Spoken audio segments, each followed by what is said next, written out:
Alright, so we are still in the 5th chapter. We are working on chapter 5, Mishnah 13. Right, we've done sets of 10, we've done sets of 7, now we're going to do sets of 4. So this is economics. So he says, Arba midos ba'adam. There are 4 character traits amongst people. Ha'omer, the one who says, Shali shali, v'shalach, v'shalcha shalach. What's mine is mine, and what's yours is yours. My stuff is my stuff, your stuff is your stuff. I'll take care of me, you take care of you, don't bug me. Right? Zo mida benonit. This is normal. Right? That's the normal way for a person to be. Property rights. I own, my house is my house, and your house is your house, and don't bother my stuff, and I won't bother your stuff. Right? You take care of yourself, I take care of myself, and live and let live, and we'll all be good. He says that's benoni, so that's normal. The yesh almrim, but there are those who say, zo midas dom. This is the midas dom. We'll come back to that in a minute. Shali shaloch, v'shalcha shali. What's mine is yours. What's yours is mine. Right? There is no personal property. Anything I have, if you want, if anything in my garage, if you want it, come take it. Right? I don't own it. I can't enforce any property rights over any of my stuff to keep you from having it. Anything I have, you're welcome to. Right? But anything you have, I'm welcome to. Am ha'aretz. This is an am ha'aretz. It's an ignorant person. It's a fool. Right? It's also, we'll talk about the salt of the earth. It's communism. Yes. It's communal living. Essentially. Right? This is communism. There's no individual property rights. Now, am ha'aretz, so am ha'aretz is 2 different regions we're talking about. One is, simple folk. Right? Within your family, that's pretty much how you live. Right? I do not insist and enforce property rights between me and my wife. Right? She enforces some property rights. I'm not supposed to lie on her pillow. Right? It's like her stuff. It's because I'm a guy. Don't bother my stuff. Right? I'm not going to use her toothbrush. But for the most part, if I own something, it's hers. I'm not going to look and insist that it's mine and you can't touch it. She's you and you're her. Right? In a very small, communal town, right? In a very small idealistic stage, the kibbutzim worked, right? Where we're all in this together, right? There's the right. Am ha'aretz, simple folk, it can work, right? When you try to take it and turn it into a whole culture or civilization, and you say that whatever I have, you can have. Well, if I can have the same stuff whether I work or not, it's a lot easier for me to shop in your garage than it is for me to work and earn it. Right? Well, why should I get up and slave every day? You get up and slave every day. Right? Then it says, Shali shalach v'shalach shalach. What's mine is yours, and what's yours is yours. Right? What's yours is yours. I am not. See, what's mine is yours. I'm willing to share. Right? You tell your kids, don't always insist that you get. One of the hardest teachers. Don't always insist that you get exactly what you want or what you need. Right? If there's 3 candies, and your sister gets the second candy, whatever. It's not a big deal. Right? It's fine. You can be generous. You can. Right?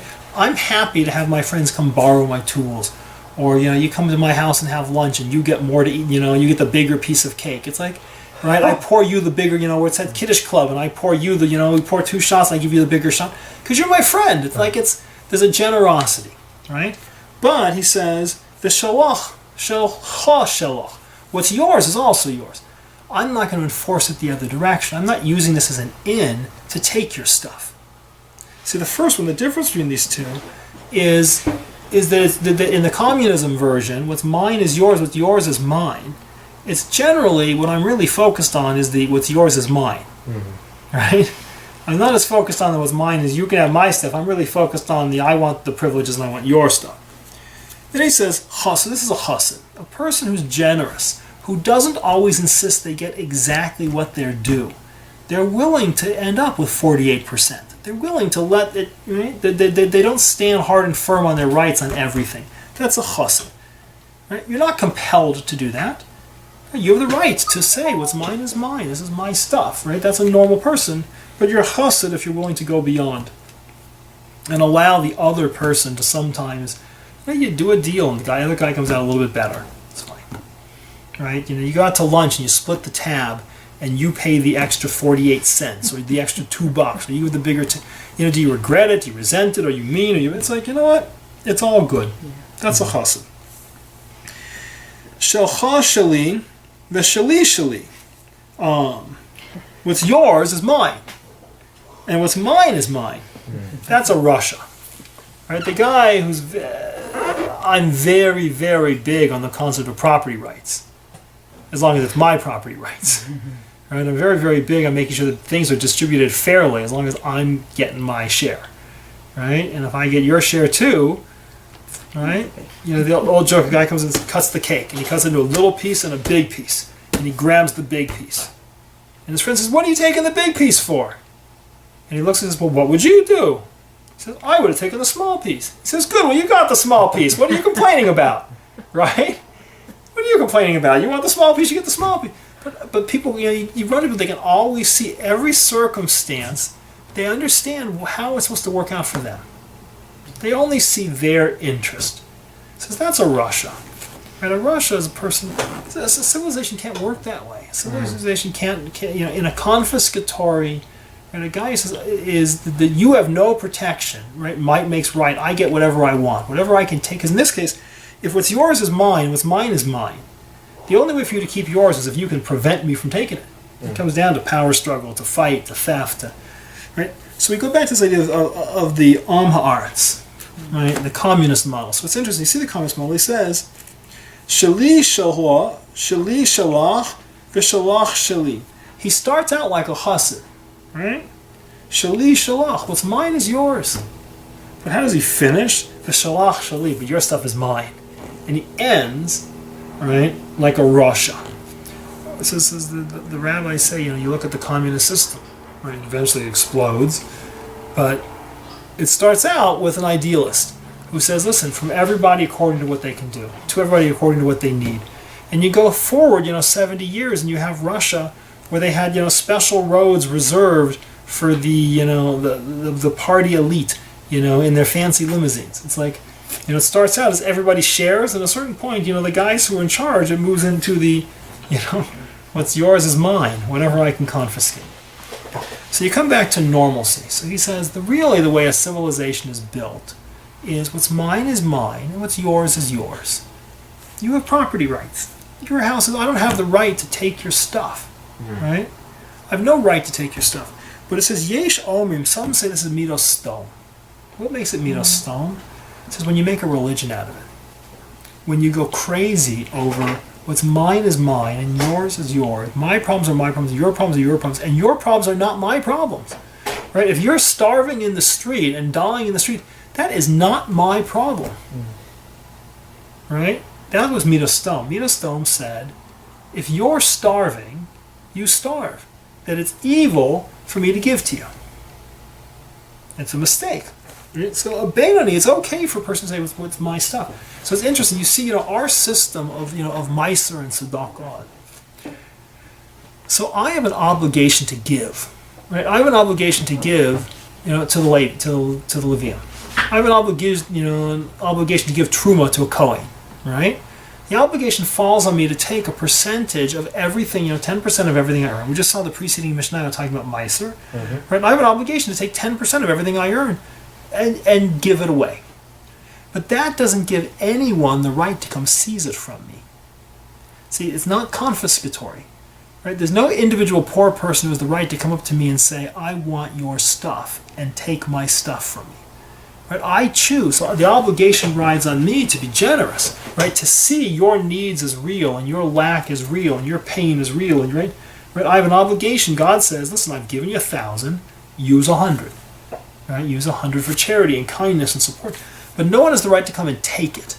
Right? Where you get to destruction is where people think that their need, right? This is the whole Ayn Rand battle. Ayn Rand says, your need doesn't give you a right to seize my stuff. See, she was so down on weakness. Right? What she saw as the corruption in society is people who were takers, right? Who felt that they had no obligation to earn for themselves, no obligation to take care of themselves, that if you had more than them, they had the right to seize it from you. And she saw that as evil. And she's right. For them to come seize your stuff, right? For people to think that they can vote themselves, fairness, right? It's not, my kids are not allowed to say it's not fair. Right? If I have 2 candies and you have none, and you come in and say it's not fair, so one way to make it fair is take the 2 candies away from me. Now no one has anything, but now it's fair, right? What they should say is they wish to have candies too, right? They wish they had the good too. Because there's nothing wrong with saying, I wish I also had the good. But fair means I'm happy to get there by knocking you down as well, right? Just as easy to destroy you as it is to build me and get to even. A confiscatory environment where he says, I can take anything from you. If my need gives me the right to take from you is destructive. So our approach to Meiser says, a poor person has a need.